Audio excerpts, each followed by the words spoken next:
নমস্কার, শারদীয় দুর্গোৎসব নারায়ণগঞ্জের পুজো প্রস্তুতি 2024-এর আজকের পর্বে আমরা কথা বলবো তাঁতিবাজার পূজা কমিটির সভাপতি চন্দন দে দাদার সাথে।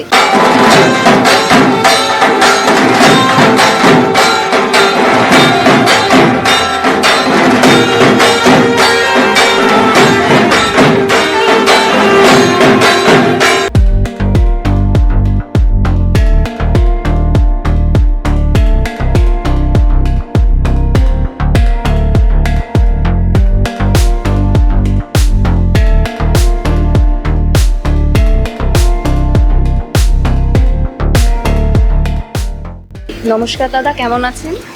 নমস্কার, ভালো আছি।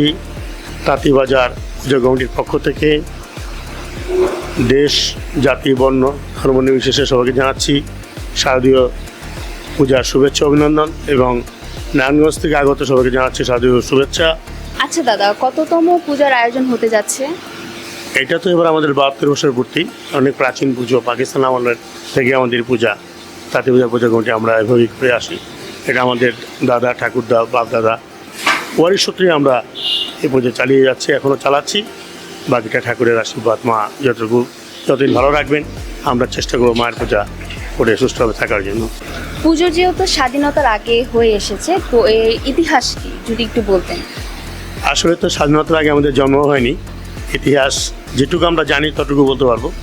এই পুজোটা অনেক আগের পুজো। আমরা তাঁতিবাজার যেই স্থানে পূজা করি, রাস্তার মাঝখানে প্যান্ডেল করে, ওইভাবেই করতেছি। এবং এবারও তো আমরা এরকম পূজার আয়োজন নিয়েছি এবং বিভিন্ন এই পুজোটা সম্পূর্ণ আমাদের এলাকাবাসী আমরা করি। এলাকায় যারা আমরা থাকি সবাই মিলে এটা করি পুজোটা, এবং যারা এই পুজো অংশগ্রহণ করে তারা আমাদের এলাকারই, আর এলাকাকে নিয়েই করি। এবং আগামীতেও আমরা এখন চিন্তা ভাবনা করছি এলাকা যে যারা থাকবে তারাই করবে, বাকিটা তো মা বলতে পারবো কী করবো না করবো। এই তো এবার পুজোতে কি থিম থাকছে আপনাদের? এবারে পুজোতে আমরা পুজো করব, কিন্তু উৎসব থাকবে না। আমরা মায়ের যে পুজো সেটা নিয়মানুযায়ী করার চেষ্টা করব, যা প্রশাসন থেকে আমাদেরকে যারা বলেছে, বা আমাদের মহানগরী পূজা কমিটি সার্বজনীন ঢাকেশ্বরী মন্দির, যেটা আমাদের এটা প্রধান পূজা কমিটি, ওখানে আমরা প্রত্যেকটা মিটিংয়ে অ্যাটেন্ড করেছিলাম, আমি আমার সেক্রেটারি। প্রত্যেকটা মিটিংয়ে বলা হয়েছে যে পুজো এবার অত হয়ে উল্লোড় আমরা করবো না, অত আড়ম্বর করবো না, পুজো করব, উৎসব হবে না। মায়ের পুজোও যথারীতি আমরা নিয়ম মাফিক করবো, যেরকম নিয়ম ওইভাবে করবো, তার উপরে আর কিছু করবো না। এই পুজো তো আর কটা দিন বাকি, তো প্রতিমা শিল্পীকে আমরা প্রতিমা, আমাদের এই যে প্রতিমা আমরা তৈরি করে আমাদের বাধাই শিল্পী, সেটা বলাই পাল উনিই করেন বিগত অনেক বছর যাবৎ। আর আমাদের যে অলঙ্কার, মার অলঙ্কার, ওই সঞ্জিত দাস উনি করেন মার অলঙ্কার। আর পূজা তো বাকি নেই, আগামী শুক্রবার আমাদের অষ্টমী পূজা। আজকে এক শুক্রবার, আগামী শুক্রবার অষ্টমী পূজা, এবং পূজা আরম্ভ হবে বুধবার থেকে।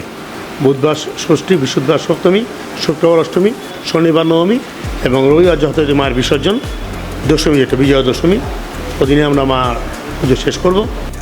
শারদীয় দুর্গোৎসব নারায়ণগঞ্জের উদ্দেশ্যে যদি কিছু বলতেন? আমি প্রথমেই বলেছি, নারায়ণগঞ্জ থেকে যারা এসেছেন অসংখ্য ধন্যবাদ, আমাদের শারদীয় শুভেচ্ছা। এবং দর্শকদের জন্য পুজো দেখার আমন্ত্রণ থাকলো। পূজায় আমরা যা করি, আমাদের প্রসাদ, আমাদের যে আয়োজন, এই আয়োজন আপনারা শরীক হবেন। আপনাদের সবার উপস্থিতি এবং সহযোগিতা কামনা করি। পাশাপাশি প্রশাসন এবং রাষ্ট্রের যারা বড় বড় ব্যক্তিবর্গ আছে, ওনাদেরকে আমি ইনভাইট করেছি, সবাই আসবে আমাদের এই পুজোয়। আমরা যথারীতি চেষ্টা করবো ওনাদেরকে, কী বলবো, মায়ের এই যাই কিছু অনুষ্ঠান করি ওনাদেরকে নিয়ে করার চেষ্টাই করবো। সবাই ভালো থাকবেন, সুস্থ থাকবেন। ধন্যবাদ দাদা, আপনার এই মূল্যবান সময়টি দেওয়ার জন্য।